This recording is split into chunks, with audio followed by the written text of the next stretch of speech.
Also in a story you'll only see on Erie News Now, an Erie native and NPR reporter is on the ground reporting every day from the war in Ukraine. Yeah, and our Lisa Adams talked to Elissa Nadworny from Ukraine. And Lisa, how do you go from being an education reporter to a war correspondent? How is she navigating all of these dangerous assignments? Well, we are all horrified, Mike and Eva, by the carnage that we see in Ukraine through our TV screens. But Elissa Nadworny, who grew up right here in Erie and has made a name for herself reporting on education for NPR, said she knew she could tell the human family stories in Ukraine. And so she actually volunteered for this assignment. She talked to me via the internet this morning.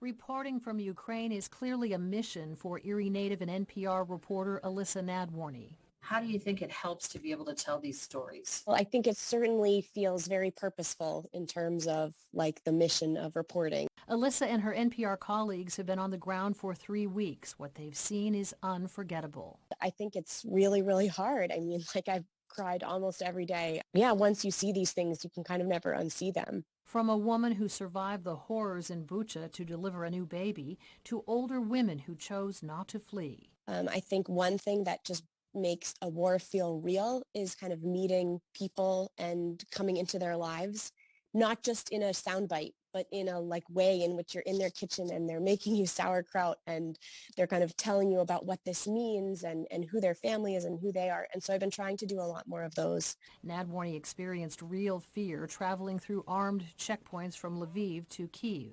I had never been through a checkpoint before. I mean, that alone is just kind of a scary experience. There's a lot of guns, and it's nerve-wracking. And there had been shelling on the road the day before. Her NPR crew will rotate out of Ukraine soon, but Nadworny knows she wants to go back. There's too many stories left here. So, yeah, I'm leaving with a lot of people to follow up with, a lot more story ideas that I want to pursue when I come back.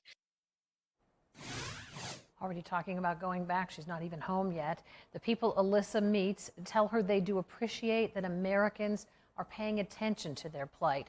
But from the president to the people in the street, they also tell her they want more weapons for the next onslaught. To donate for refugees, you can scan the QR code on your screen or head to erienewsnow.com. Lisa Adams, Erie News Now.